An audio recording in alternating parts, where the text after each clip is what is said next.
Hi there, this is Chad. Welcome back to the Dorky and 40 channel. I want to do some model kits. Before I get into some more of my advanced kits, I figured I'd start with something easy and knock the dust off and test out some of my equipment. What I'm going to start with is the basic TIE Advanced Bandai Star Wars model. All the Bandai kits come pre-painted.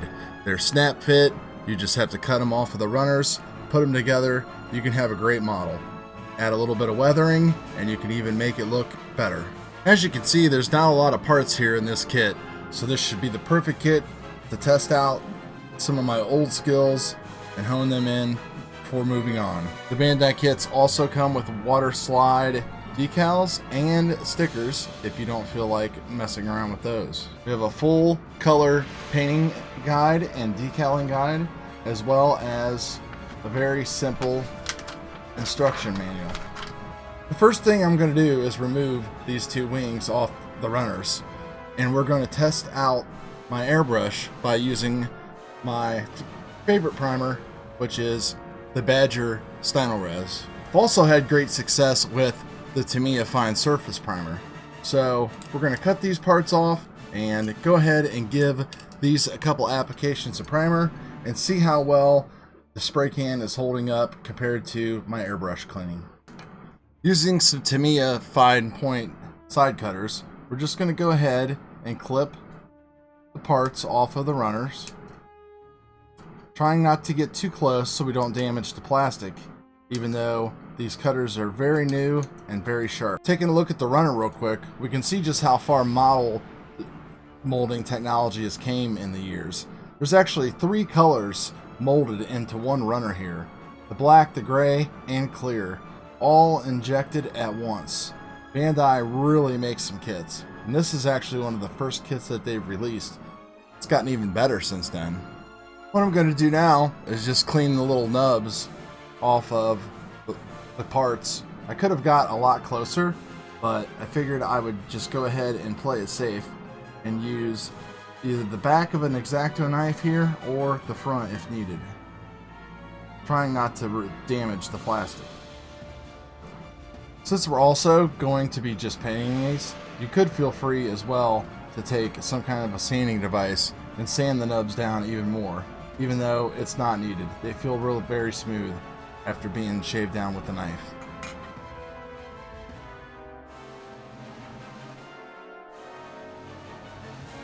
Looking at both parts, both primers did a really good job.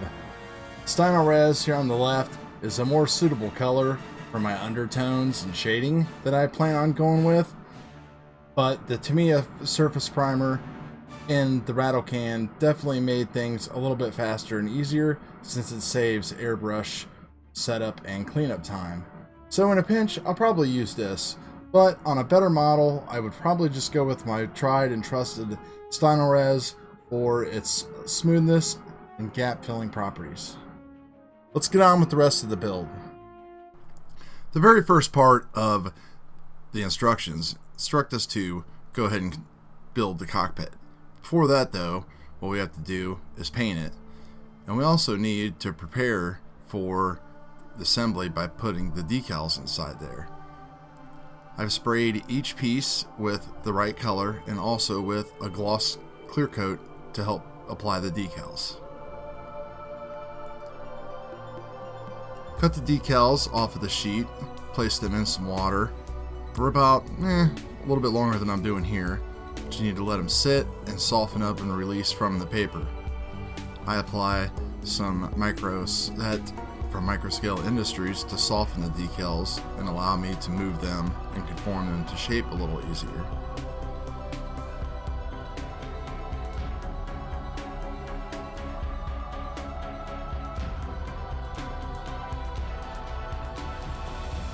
Once the decals will slide off the paper, just take a little pointed Q-tip and slide them onto the model. A little hard, this is a tricky piece. I probably should have tacked it down, it would have made things a little bit easier. Using brushes, Q-tips, a little bit of water, you can then position the decals to where you need them to go.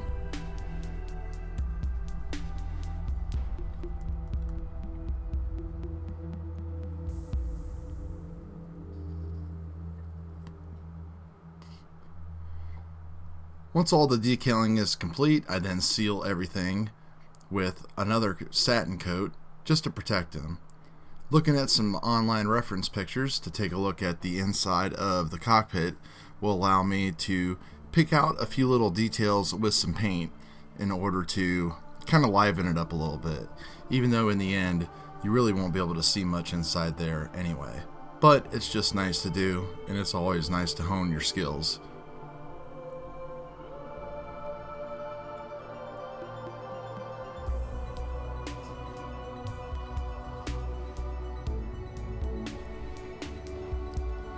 Using some TAMIYA bright silver paint, I'm painting up the handlebars here.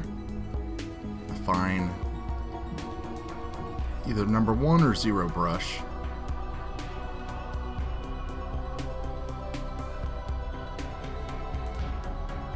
This jar of paint was a little old, so I had to stir it up plenty of times to make sure that the paint was mixing properly with the thinners inside the jar.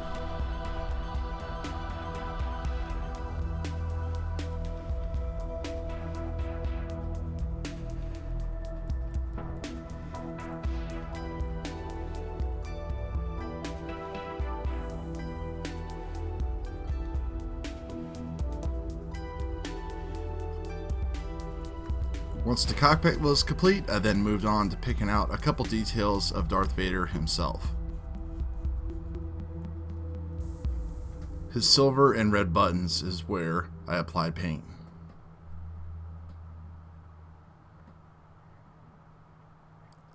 After spraying the wings with Stynylrez black primer, I then masked off all of the panels so I could come back in and then spray over them again with the body color. I used TAMIYA masking tape here, as well as some toothpicks and Q-tips to burnish the edges down so that way I could prevent overspray and get nice clean lines. Inside the booth here, spraying a 50-50 mix of the primer and TAMIYA X20A thinner. Just put on a few light coats of the primer just to color the wings. Real easy to do.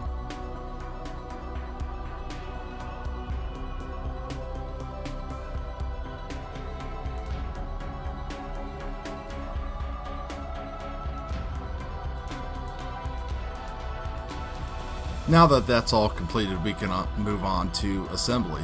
The first thing we needed to do is put Vader in his chair and assemble this little cockpit area. Got the control panel in front of him.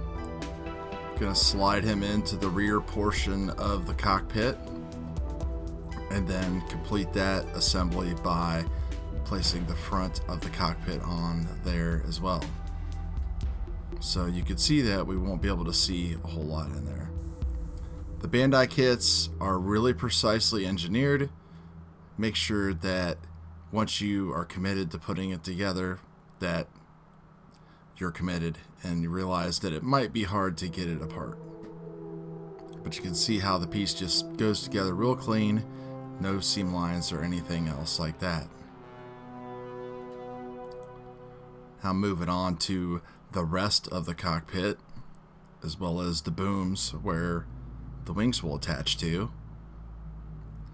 You can see again how good everything goes together and the fit, and that's pretty much our completed cockpit boom assembly with Vader inside.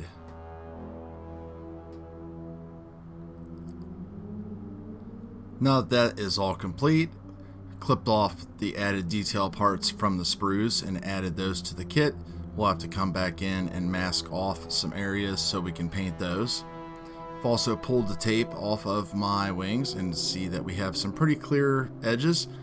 Just going through and touching those up a tad with some of the black primer paint, and we're almost ready for full assembly now.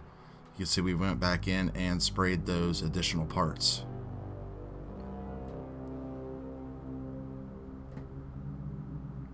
Now that all the pieces have been primed and painted and sealed, we are now going to start commencing final assembly. There still will be some small parts that we will have to come back and paint. These added details here on the rear of Vader's TIE Fighter. And you can see I was kind of struggling around with which way they actually fit and which way they actually go. But in the end, it's pretty simple. These Bandai parts just kind of fall where they are supposed to. There's really no guesswork to it. You could probably even build these without instructions, even though it probably wouldn't be the best for first-time model builders.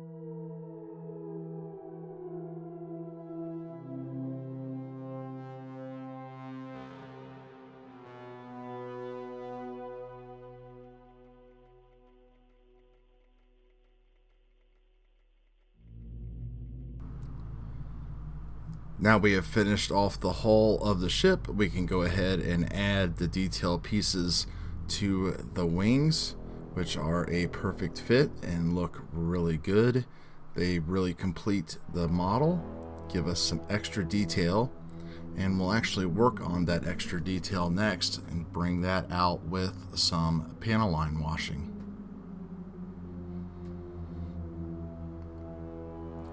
You can see the base of the model on the left side has already been panel line washed, and now I have these pieces prepared. They've been sprayed with a gloss coat, which will help the panel line wash flow a lot easier through the detail parts on the kit and give us less cleanup. You can see the result. We started with just a boring white base, sprayed it with the color, and then added in the panel line washer.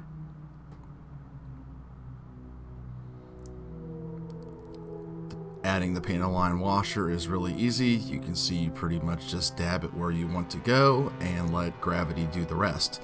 It will flow nicely throughout all of the detail areas and is easy to clean up with Q-tips, brushes, and a little bit of enamel thinner.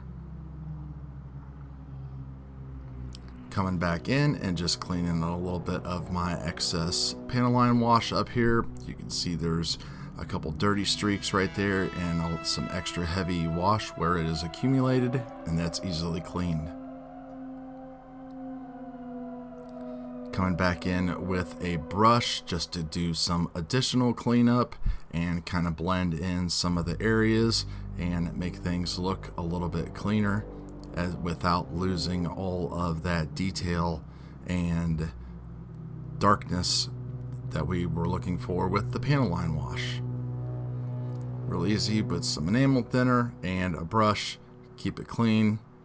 We can move the accent color wherever you need to, take it off wherever you need to. Really easy. This process can be messy though, so make sure you have gloves and plenty of towels and your workbench is covered.